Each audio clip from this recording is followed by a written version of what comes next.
नमस्कार जी, मैं वीएन फिर एक बार आप लोगों को दरबार। दर्शकों, मस्तिष्क, जी हाँ, मस्तिष्क की ये सबसे प्रसिद्ध विशेषताओं में से एक इसकी अनुकूलनशीलता है। जी हाँ, तंत्रिका सर्किट में परिवर्तन, जिनके कनेक्शन लगातार समायोजित होते ही रहता है। जैसे जैसे हम अनुभव करने लगता हूँ हम लोग और दुनिया के साथ बातचीत करता हूँ, ये हमारी सीखने की तरीका के लिए महत्वपूर्ण है।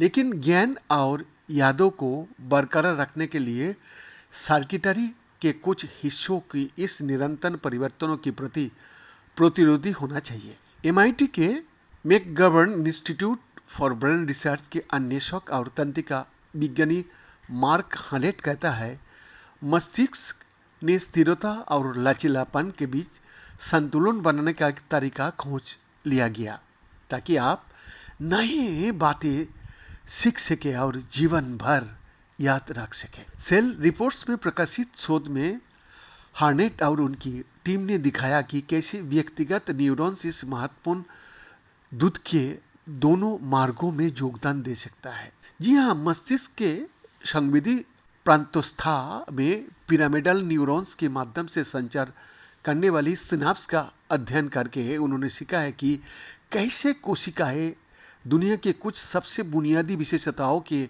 बारे में अपनी समझ को संरक्षित कर लेता है, साथ ही बदलती दुनिया के अनुकूलन होने के लिए आवश्यक लचीलापन भी बनाए रखती है। जी हाँ, पिरामिड न्यूरॉन्स हजारों कनेक्शन पॉइंट के जरिए दूसरे न्यूरॉन्स से इनपुट प्राप्त करता है। जीवन की शुरुआती दौर में यह सिनेप्स बेहद लचीला होता है।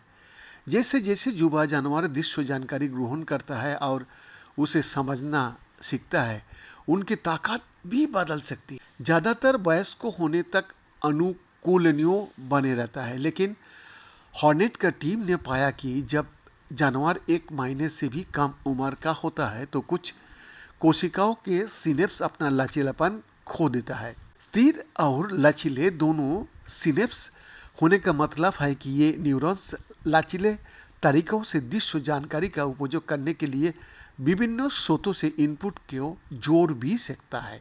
पोस्टडॉक कोर्टनी यागर ने इन असामान्य रूप से स्थिर सिनेप्स पर बारीकी से नजर डाली, जो विस्तृत रूप से शाखाओं वाली पिरामिड कोशिकाओं का एक संकीर्ण क्षेत्र के साथ एक साथ समयबद्ध होता है। वो उन कनेक्शनों को रुचि रखती है जिनके माध्यम से कोशिकाएं प्रारंभिक दृश्य जानकारी प्राप्त करती है। इसीलिए उन्होंने मस्तिष्क के थैलामस के एक दृष्टिपोष संस्करण केंद्रों में न्यूरॉन्स के साथ उनके कनेक्शन का पता लगाया, जिसे डोर्सल लैटरल जीनिकुलेट न्यूक्लियस कहा जाता है। लंबे विस्तार जिसके माध्यम से एक न्यूरॉन अन्य कोशिकाओं से संकेत प्राप्त करता है, जैसे डेंड्राइट्स कहा जाता है, और वो कोशिका के मुख को भाग से एक पैर जैसी संरचना में शाखाबद्ध होता है। जी हाँ, डेंड्राइट्स के साथ कांटेदार ऊभर सिनेप्स बनाता है जो पिरामिडल न्यूरॉन्स को अन्य कोशिकाओं से जोड़ता है।